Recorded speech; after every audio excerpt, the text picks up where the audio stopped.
कि माननीय मुख्यमंत्री जी का स्वागत करें फूलों के साथ। हमारे सहयोगी हैं सुनील गलगोटिया जी।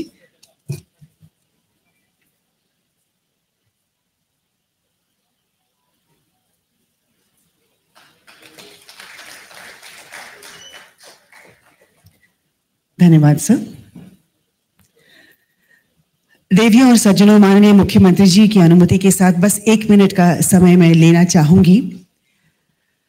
उत्तर प्रदेश के आगे जो ये राइजिंग शब्द अब जुड़ चुका है, उसमें सबसे बड़ा योगदान माननीय मुख्यमंत्री जी का है और उनकी प्रशासन का है। जोरदार तालियां हो।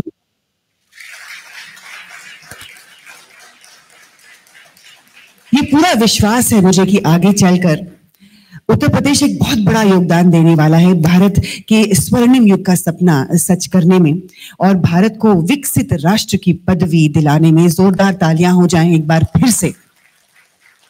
सर, आप एक ऐसे लीडर हैं जो आदर्श, अनुशासन, परिश्रम, ईमानदारी, मर्यादा, इन सभी मानवीय मूल्यों पर अमल करते हैं। और हर बार जब मैं उत्तर प्रदेश आती हूँ सर, कोई ना कोई इवेंट होस्ट करने के लिए, हर बार मुझे बदलाव दिखता है, नया बदलाव, नया विकास, नई प्रगति। जोरदार तालियों के साथ सर आपका बहुत बहुत स्वागत है अमर उजाला संवाद में।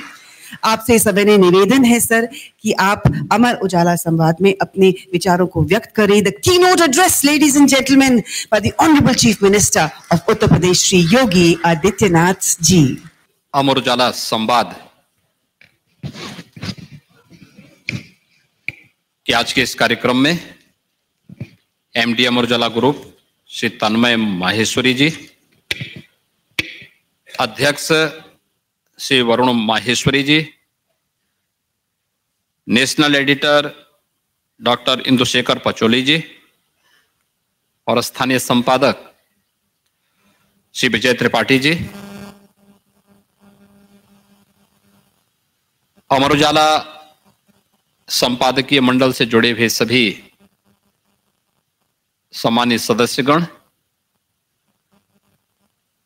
उत्तर प्रदेश शासन से जुड़े हुए हमारे सभी वरिष्ठ प्रशासनिक अधिकारीगण,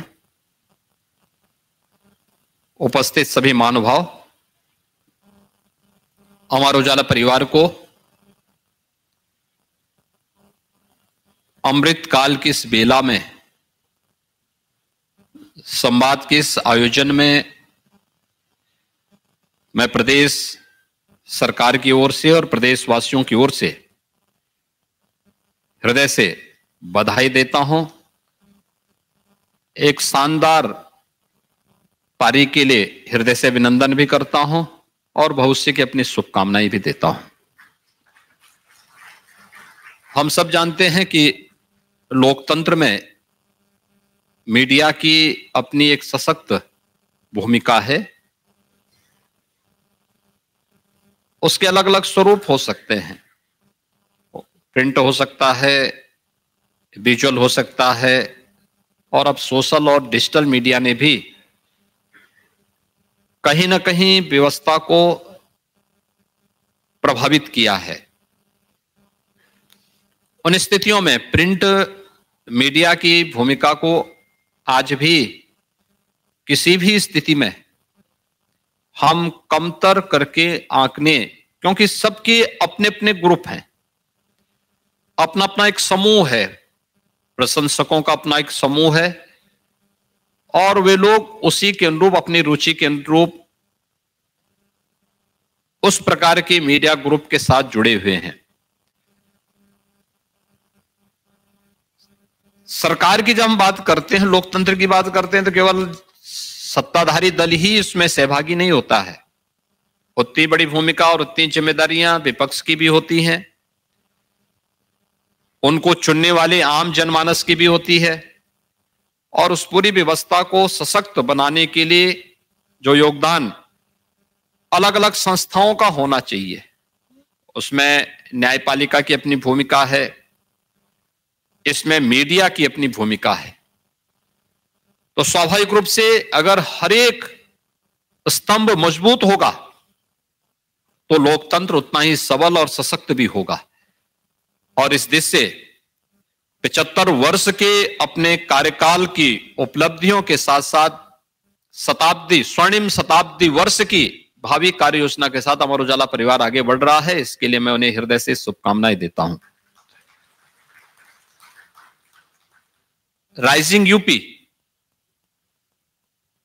और मैं कह सकता हूं राइजिंग ही नहीं, एक शाइनिंग यूपी के रूप में आगे आ चुका है। आपने बदलते हुए उत्तर प्रदेश को देखा होगा पिछले वर्ष के अंदर, जैसे 10 वर्ष के अंदर देश के अंदर परिवर्तन आया है। एक नया भारत देखने को मिल रहा है, एक ऐसा भारत जिसका दुनिया में सम्मान है, एक ऐसा भारत जिसकी सीमाएं सुरक्षित हैं, एक ऐसा भारत जिसकी आंतरिक व्यवस्था पूरी तरह सुरक्षित है। आतंकवाद, नक्सलवाद, उग्रवाद, ये सभी नियंत्रण में है। सुरक्षा की एक बेहतर स्थिति है। इंफ्रास्ट्रक्चर के वर्ल्ड क्लास इंफ्रास्ट्रक्चर के रूप में आज भारत देखा जा रहा है। जन विश्वास सुदृढ़ हुआ है और गरीब कल्याण योजनाओं का लाभ बिना भेदभाव के समाज के हर एक तबके को प्राप्त हो रहा है। व्यक्ति की आजीविका के लिए, युवाओं की आजीविका के लिए भी सरकार के प्रयास और उसकी ईमानदारी पर कोई संदेह नहीं। तो भारत की आस्था को भी सम्मान दिया गया है। यह पहली बार आजादी के बाद भारतवासी महसूस कर रहे हैं और यह संभव हो पाया है एक करिश्माई नेतृत्व प्रधानमंत्री मोदी जी के नेतृत्व में संभव हो पाया है। प्रधानमंत्री मोदी जी के मार्गदर्शन में आज डबल इंजन सरकार का लाभ उत्तर प्रदेश को प्राप्त हो रहा है। यह उत्तर प्रदेश, जिस उत्तर प्रदेश के बारे में लोगों के मन में बहुत सारी धारणाएं थी, आज इस उत्तर प्रदेश में भी बदले हुए हालात में आप सब महसूस कर सकते हैं किस प्रकार की स्थितियां उत्तर प्रदेश में हैं। ये उत्तर प्रदेश जहां पे एवरेज वर्ष भर में 300 साढ़े 300 दंगे होते थे। 365 दिन में से आधे समय तो कर्फ्यू में व्यतीत होता था। जिस उत्तर प्रदेश में न व्यक्ति सुरक्षित है, न निवेश सुरक्षित है, इस उत्तर प्रदेश में जब व्यक्ति ही सुरक्षित नहीं तो पूंजी कहां से सुरक्षित रहने वाली थी। युवाओं के भविष्य के साथ खिलवाड़ हो रहा था। वही उत्तर प्रदेश है जहां आस्था का अनादर होता था और जहां पे शिक्षा से लेकर के स्वास्थ्य की सभी संभावनाएं लगातार धूल दूषित होती हुई दिखाई दे रही थी। आज उस उत्तर प्रदेश के बदले हुए स्वरूप को आप देख सकते हैं। आज युवाओं के हाथ में तमंचा नहीं बल्कि टैबलेट आप देख सकते हैं। उत्तर प्रदेश का युवा आज टैबलेट के साथ आपको एक नई कार्य संस्कृति के रूप में देखने को मिलेगा। आज सड़कों पर रंगदारी नहीं बल्कि स्ट्रीट वेंडर के लिए पीएम स्वनिधि की योजनाएं हैं जो उसके आर्थिक स्वावलंबन का मार्ग प्रशस्त कर रही है। आज उत्तर प्रदेश में कर्फ्यू नहीं बल्कि धूम धड़ाके के साथ कावड़ यात्राएं निकलती हैं। आज उत्तर प्रदेश में दंगा नहीं बल्कि युवाओं के स्वयं के शारीरिक रूप से उन्हें सुदृढ़ बनाने के लिए दंगल के आयोजन होते हैं जिसके माध्यम से वह खेलकूद की गतिविधियों को आगे बढ़ाने का कार्य कर रहा है। और उत्तर प्रदेश ने पिछले 7 वर्ष के अंदर जो कुछ भी अर्जित किया है, अपनी जीडीपी को दुगना से अधिक करने में सफलता प्राप्त की, प्रति व्यक्ति आय को दुगना करने में सफलता प्राप्त की। जो उत्तर प्रदेश देश के विकास का एक ब्रेकर माना जाता था, आज वह देश की $5 ट्रिलियन की इकोनॉमी बनने के लिए एक ब्रेक थ्रू के रूप में उत्तर प्रदेश को जाना जा रहा है। ये सब कुछ प्रदेश वही, लोग वही, सब कुछ वही है, बदली है कार्य संस्कृति। और उस बदली हुई कार्य संस्कृति में उत्तर प्रदेश आज देश के अंदर हर एक क्षेत्र में एक मॉडल के रूप में जाना जा रहा है।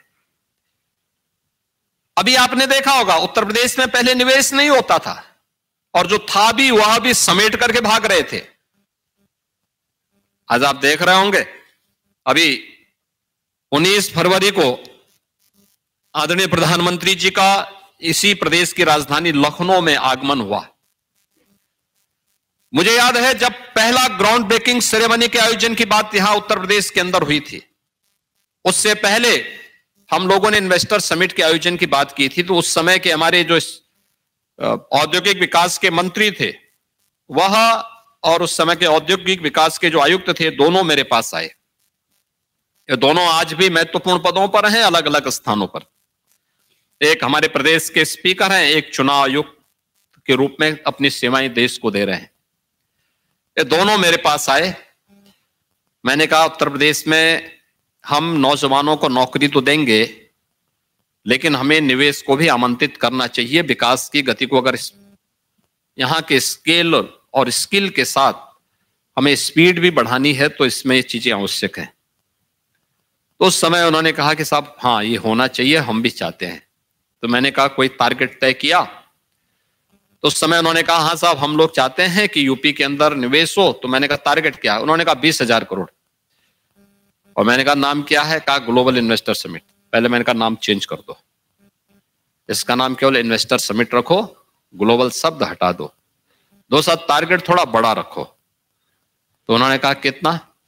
मैंने कहा भी लोअर लिमिट आपकी 2 लाख करोड़ की होनी चाहिए, उसके बाद उससे ऊपर आगे बढ़ो। तो उन्होंने कहा साहब 2 लाख करोड़? मैंने कहा क्यों? कहा अरे कौन आएगा यूपी में? तो श्री सतीश महाना जी हमारे प्रदेश में विधानसभा के स्पीकर हैं आज। उन्होंने कहा साहब मैं इतनी बार से यूपी में विधायक हूं, मंत्री भी रहा हूं, यूपी में माहौल नहीं है, यूपी में कोई नहीं आएगा। अरे हमने कहा अभी हमारी सरकार को मुश्किल से 6 महीने पहले हमारी सरकार बनी थी। तो मैंने कहा भी मैं भी यूपी में ही रहता हूं, मैं कहीं बाहर से नहीं आता हूं। कुछ तो 6 महीने के अंदर हमने किया होगा। लोगों की आशा और आकांक्षाएं तो यहीं से आगे बढ़ेंगे। तो उन्होंने कहा कि हम रख तो देते हैं लेकिन हो नहीं पाएगा। मैंने कहा रोड शो की तैयारी करो, मैं भी चलूंगा। और जो आशंका इनकी थी यही देश के उद्यमियों की भी थी। जब मैं मुंबई के रोड शो में गया था, जिस भी उद्यमी से बात करूं वो कहे साहब हम तो तय कर चुके हैं यूपी में नहीं जाएंगे। क्यों नहीं जाएंगे? अरे साहब वहां जब व्यक्ति सुरक्षित नहीं तो पूंजी कैसे सुरक्षित रहेगा? मैंने कहा कि अभी भी आपको लगता है क्या ऐसे ही यूपी में है? खैर हमारा पहला इन्वेस्टर समिट अच्छा हो गया, लेकिन पहले ग्राउंड ब्रेकिंग जब हम लोगों ने की थी तो उस ग्राउंड ब्रेकिंग में हमारे पास 61,000 करोड़ रुपए के निवेश प्रस्तावों को हम लोगों को जमीनी धरातल पर उतारने का अवसर मिला था। यह जुलाई 2018 की घटना है और पिछले 6 वर्ष के अंदर कितना परिवर्तन आया है। जब 19 फरवरी को हम लोगों ने प्रदेश का चौथा ग्राउंड ब्रेकिंग का सेरेमनी आयोजित किया था तो इस ग्राउंड ब्रेकिंग में हमारे पास 10,24,000 करोड़ रुपए के निवेश के प्रस्ताव का एक साथ प्रधानमंत्री मोदी जी ने शिलान्यास किया है। यह बदला हुआ प्रवेश, इसलिए राइजिंग यूपी ही नहीं बल्कि शाइनिंग यूपी इंफ्रास्ट्रक्चर के रूप में आज जो यूपी के पास है आपको कहीं नहीं देखने को मिलेगा। एक्सप्रेसवे, जिस प्रदेश की पहचान गड्ढों से होती थी, आज वर्ल्ड क्लास एक्सप्रेसवे के रूप में जाना जा रहा है। पूरब से पश्चिम को जोड़ने के लिए, मध्य से पूरब को जोड़ने के लिए, मध्य से पश्चिम को जोड़ने के लिए, और ग्रीनफील्ड एक्सप्रेसवे का जितना बड़ा नेटवर्क यूपी के पास है, अभी तक देश के कुल एक्सप्रेसवे का 40% हिस्सा यूपी के पास है और गंगा एक्सप्रेसवे बनेगी तो देश के एक्सप्रेसवे का कुल 55% हिस्सा के लिए यूपी के पास होगा। जैसे हम दिसंबर 2024 के अंत तक पूरा करने के लक्ष्य के साथ काम कर रहे हैं। अब जान सकते हैं जिस यूपी के पास 17 के पहले कुछ नहीं था, वह यूपी एक्सप्रेसवे में आज देश के अंदर 55% हिस्सेदारी को लेकर के आगे बढ़ रहा है। एयरपोर्ट, अगर मुझे कभी इमरजेंसी में दिल्ली जाना होता था गोरखपुर से, तो मैं पहले लखनऊ आता था, लखनऊ से फिर दिल्ली जाता था, या दिल्ली से मुझे गोरखपुर जाना होता था, या तो 14 घंटे ट्रेन में बैठ के जाता था, या लखनऊ आकर के फिर बाई रोड गोरखपुर जाता था। सड़क मार्ग से भी 4 से 6 घंटे 5.5 से 6 घंटे लगते थे। और आज गोरखपुर में एक नहीं 14 फ्लाइट गोरखपुर से चल रही हैं। यूपी में केवल 2 ही एयरपोर्ट पहले 17 के पहले फंक्शनल थे। आज हमारे 9 एयरपोर्ट पूरी तरह क्रियाशील हैं। और अभी इसी मार्च महीने के प्रथम सप्ताह में हमारा प्रयास है कि 10 नए एयरपोर्ट का हम लोकार्पण प्रधानमंत्री जी के कर कमलों से कराने जा रहे हैं। 10 नए एयरपोर्ट, इनमें से 4 तो इंटरनेशनल एयरपोर्ट हैं। अयोध्या में आपने देखा होगा, अभी महर्षि वाल्मीकि जी के नाम पे प्रधानमंत्री मोदी जी ने 30 दिसंबर को एयरपोर्ट का उद्घाटन किया है।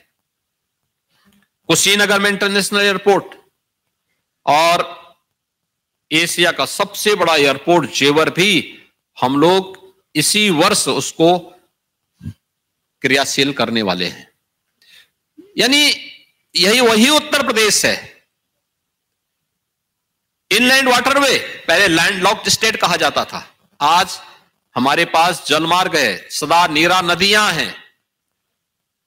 हमने उसका उपयोग वाराणसी से हल्दिया के बीच में प्रारंभ कर दिया है, लेकिन उत्तर प्रदेश अभी इनलैंड वाटरवे अथॉरिटी के गठन करने के बाद अयोध्या को भी हम हल्दिया के साथ जोड़ने की तैयारी प्रारंभ कर दी है। यानी ये वही उत्तर प्रदेश है। उत्तर प्रदेश में पहले कोई नहीं आता था। आज आप देखे होंगे अयोध्या धाम में ही, अयोध्या जी में ही 1 महीने में 65 लाख श्रद्धालुओं ने दर्शन कर दिया। और ये संख्या बढ़ेगी। दुनिया के अंदर कहीं भी इतने टूरिस्ट या श्रद्धालु जन नहीं आएंगे जितना कि यूपी के अंदर आएंगे, चाहे वो काशी विश्वनाथ धाम हो, चाहे वो अयोध्या धाम हो, चाहे वो प्रयागराज का कुंभ हो, चाहे वह मथुरा वृंदावन बरसाना हो, ब्रज क्षेत्र हो। हर एक क्षेत्र में जितना हमारे पास संभावना है इस सर्विस सेक्टर में, किसी और के पास इस प्रकार की संभावना नहीं है। एमएसएमई का इतना अच्छा बेस यूपी के पास, ये मृतप्राय सा था। आज लगभग 2 लाख करोड़ रुपए का हम एक्सपोर्ट केवल एमएसएमई से कर रहे हैं, यूपी कर रहा है। देश को एक नई पहचान दे रहा है। एक नई स्कीम के साथ आज हम लोग आए हैं। कौन सा ऐसा तबका है जो आज कह सकता है कि साहब सरकार ने हमारे लिए कुछ नहीं किया? चाहे युवा हो, युवा के लिए अभ्युदय योजना के साथ साथ आज अच्छी शिक्षा की व्यवस्था यूपी के अंदर हुई है। उनके लिए रोजगार और नौकरी की संभावनाओं को आगे बढ़ाने का कार्य किया गया है। यूपी के अनएम्प्लॉयमेंट रेट को नियंत्रित करते हुए देश के अंदर न्यूनतम स्तर पर लाने में हमें सफलता प्राप्त हुई है। किसान के पास किसान सम्मान निधि और प्रधानमंत्री कृषि सिंचाई जैसी योजनाएं हैं। एमएसपी का लागत का 1.5 गुना दाम किसान को प्राप्त हो रहा है। महिलाओं की सशक्तिकरण के लिए मुख्यमंत्री कन्या सुमंगला योजना, मातृवंदना योजना जैसी योजनाएं हैं। तो उद्यमियों के लिए भी शासन की अलग अलग प्रकार की योजनाएं, समाज के हर एक तबके के लिए, वृद्धजन हो, दिव्यांग जन हो या फिर निराश्रित महिलाएं हो, इन सब के लिए सरकार की योजनाएं जिस तरीके से मिशन मोड पर आगे बढ़ाने का कार्य हुआ है, ये दिखता है सरकार ने, ये जरूर है, तुष्टीकरण किसी का नहीं किया और इस सरकार का कार्य होना भी नहीं चाहिए।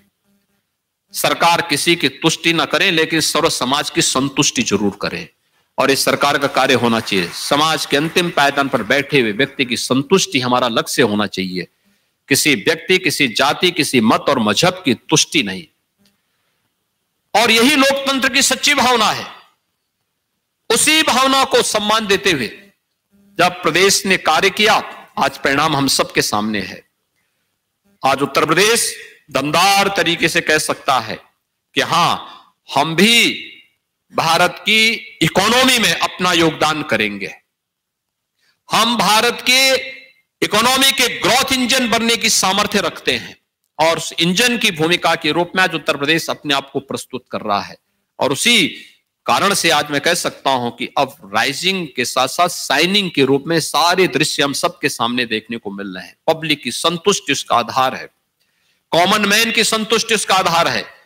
उन्हीं कार्यक्रमों को लेकर के उत्तर प्रदेश आगे बढ़ रहा है और मैं धन्यवाद दूंगा कि आज दिन भर इस पे चर्चा परिचर्चा होगी। खेलों के माध्यम में भी परसों मुझे एक कार्यक्रम में जाने का अवसर प्राप्त हुआ था और मैं कह सकता हूं उत्तर प्रदेश पहला राज्य है, यानी जो इसमें हर योजना में यूपी पहले पीछे माना जाता था, आज हर एक योजना में उत्तर प्रदेश नंबर 1 पर, और देश का पहला राज्य जिसने खेल नीति बना करके अपने खिलाड़ियों को शासकीय सेवा में अवसर दिया है।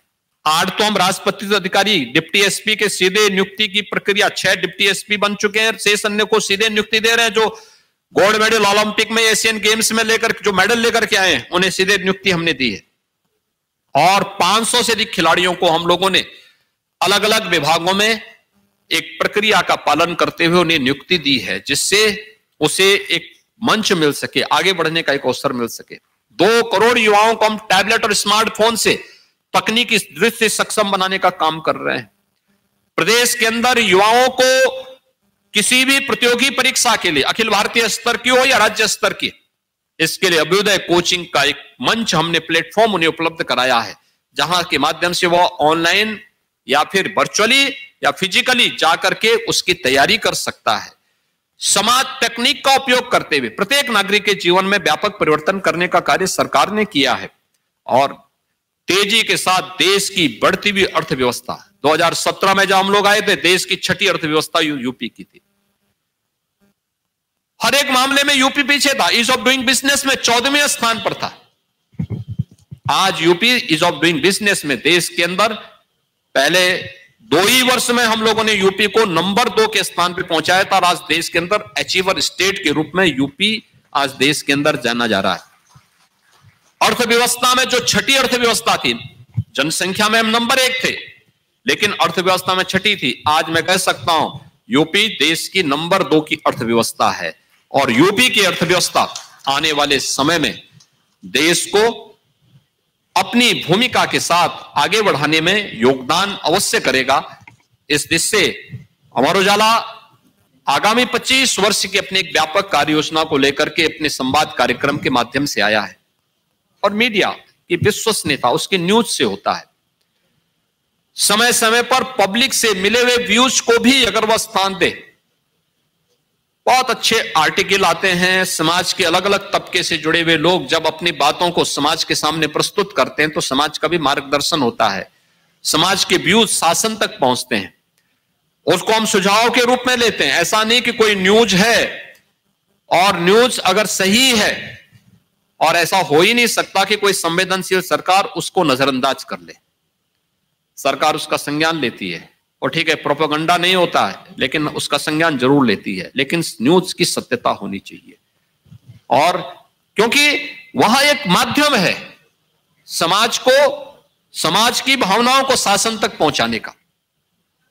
समाज के प्रबुद्ध जनों के व्यूज को अगर हम समय समय पर मीडिया के माध्यम से प्रस्तुत करते हैं तो वह भी एक डायरेक्शन का काम करता है, एक सुझाव का काम करता है।